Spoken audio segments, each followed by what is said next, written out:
भिखारी बना करोड़पति railway station के बाहर एक कोने में बैठा एक नन्हा लड़का, फटे पुराने कपड़े, नंगे पैर, हाथ में कटोरा। नाम था अर्जुन। उम्र मुश्किल से 10 साल। कोई परिवार नहीं, कोई सहारा नहीं।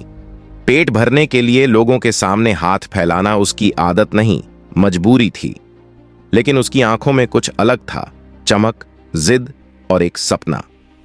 हर दिन जब लोग उसे कुछ सिक्के देते या अनदेखा कर चले जाते, अर्जुन पास की किताबों की दुकान के बाहर जाकर खड़ा हो जाता। वह किताबें नहीं खरीद सकता था, लेकिन दुकान के बाहर रखे मैगजीन और अखबारों के पन्नों को देखकर कुछ न कुछ पढ़ने की कोशिश करता। बिजनेस, स्टार्टअप, सक्सेस स्टोरीज, ये शब्द उसे खींचते थे। एक दिन एक बड़ा बिजनेसमैन विशाल मल्होत्रा स्टेशन पर ट्रेन का इंतजार कर रहा था। उसने अर्जुन को गौर से देखा, एक बच्चा जो ध्यान से एक बिजनेस मैगजीन पढ़ रहा था, जबकि उसके आसपास की दुनिया उसे भिखारी समझ रही थी। विशाल ने पूछा, तू ये पढ़ता क्यों है? अर्जुन ने बिना झिझक के जवाब दिया, क्योंकि मैं जानता हूं ये सब मेरे लिए भी मुमकिन है।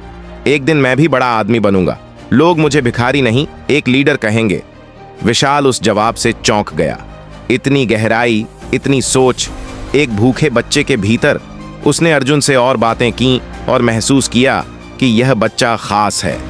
उसने अर्जुन को एक ऑफर दिया, मेरे ऑफिस आओ, मैं तुम्हें पढ़ने और काम सीखने का मौका दूंगा। अर्जुन को जैसे कोई नई दुनिया मिल गई थी। वह विशाल के साथ गया। शुरुआत में उसे ऑफिस बॉय की तरह छोटे मोटे काम मिले, चाय लाना, सफाई करना, फाइलें पहुंचाना। लेकिन अर्जुन हर काम में दिल लगाकर मेहनत करता और जब सब चले जाते, वह ऑफिस की पुरानी किताबें और रिपोर्ट्स पढ़ता रहता। धीरे धीरे विशाल ने उसकी लगन देखी और उसे पढ़ाई के लिए भेजा। अर्जुन ने स्कूल में दाखिला लिया, फिर कॉलेज में बिजनेस की पढ़ाई की। समय बीतता गया, अर्जुन ने हर कठिनाई को पार किया। भूख, अकेलापन, तिरस्कार, कुछ भी उसे तोड़ नहीं पाया। कॉलेज के बाद अर्जुन ने एक छोटी सी डिजिटल मार्केटिंग कंपनी शुरू की।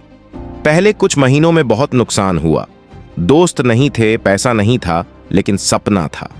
वह हार मानने को तैयार नहीं था। उसने दिन रात मेहनत की, छोटे क्लाइंट्स को फ्री में काम करके प्रभावित किया। धीरे धीरे उसकी मेहनत रंग लाई। एक दिन उसकी कंपनी को एक बड़ा कॉरपोरेट क्लाइंट मिला, फिर दूसरा, फिर तीसरा। अर्जुन की कंपनी तेजी से बढ़ने लगी।